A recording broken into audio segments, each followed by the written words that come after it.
said in your tweet. You know Do you what take that tweet back? You know what I'm unhappy with?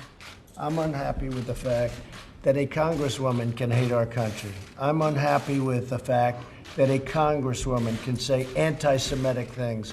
I'm unhappy with the fact that a congresswoman, in this case, a different congresswoman, can call our country and our people garbage. That's what I'm unhappy with. So you're not unhappy Those about the people in chant. North Carolina, that stadium was packed. It was a record crowd, and I could have filled it 10 times, as you know.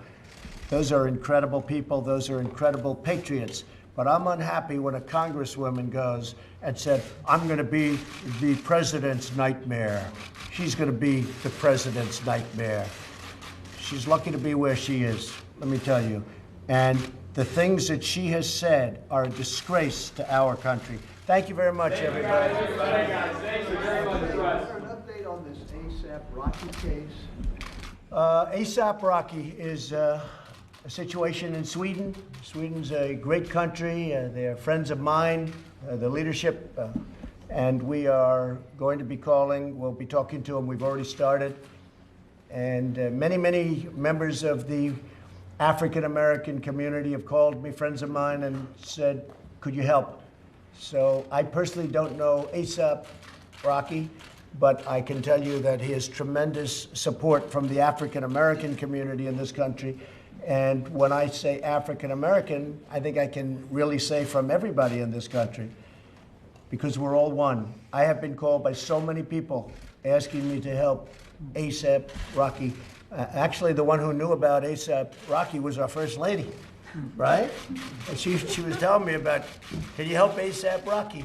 Do you want to give a little statement on that? You feel, Well, we're working with State Department, and we hope to get him home soon. we're going to Trump, see. what did you Sweden, we've had a very good relationship with Sweden. He's being held, as you know, in Sweden. And we've had a very good relationship in Sweden. So that's pretty much it. Thank you all very much. Thank you. Thank you very much. Thank you very much. Thank you, Russ. Thank you very much. Well, hopefully we're in good shape on the debt ceiling.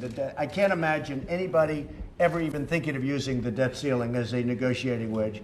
When I first came into office, I asked about the debt ceiling, and I understand debt ceilings, and I certainly understand the highest rated credit ever in history and a debt ceiling. And I said, I remember to Senator Schumer and to Nancy Pelosi, would anybody ever use that to negotiate with? They said, absolutely not. That's a sacred element of our country. They can't use the debt ceiling to negotiate. And don't forget, President Obama, during his 8 years, he doubled the debt. You take every president prior to President Obama, he then took it and doubled the debt, over $10 trillion. $10 trillion with a T, not a B, not a million, not a billion. President Obama put $10 trillion. It doubled the debt. It was at 10, it went to 20, went to even above 20. And some of it is attributed to him, even that I assume. So when they start talking about using the debt ceiling as a wedge to negotiate for things that they want, they have told me very strongly they would never use that. That's a very, very sacred thing in our country, debt ceiling. We can never play with it. So I would have to assume we're in great shape. But just remember also, the previous administration doubled the debt in our country. You take all of the presidents that came before, doubled the debt from there. It's a pretty big statement.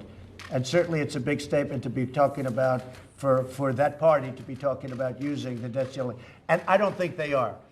It's been mentioned, but I don't think they are. I don't think anybody would want to play that card. Steve, go ahead. Boris Johnson, it looks like he's going to be the Good. next British Prime Minister. Good. What do you think about him? I like him. I like Boris Johnson. I spoke to him yesterday. I think he's going to do a great job. I think we're going to have a great relationship. I think they've done a very poor job with Brexit. I think the previous prime minister has done a very bad job with Brexit. What can I say? I mean, it's a disaster. And it shouldn't be that way. I think Boris will straighten it out. I like Boris Johnson. I always have.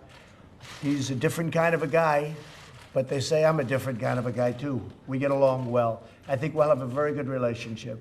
Thank you. President Trump, on Japan and Korea, since you just returned from there, there's ongoing tension between. Yeah, there is ongoing tension between Japan and Korea. In fact, the president of Korea asked me if I could get involved. I say, how many things do I have to get involved in? I'm involved with North Korea on helping you. I'm involved in so many different things. We just did a trade deal, a great trade deal with South Korea. But he tells me that they have a lot of friction going on now with respect to trade, primarily with respect to trade. And Japan has some things that South Korea wants, and he asked me to get involved. So maybe if they would both want me to, I'll be. It's like a full-time job, getting involved between Japan and South Korea. But I like both leaders. I like President Moon, and you know how I feel about Prime Minister Abe. He's a very special guy, also. So if they need me, I'm there. Hopefully they can work it out. But they do have tension. There's no question about it. Trade tension. Okay? Thank you. Thank you, everybody. Thank you guys very much. President on the dollar, sir. Thank you guys. Thank you, President.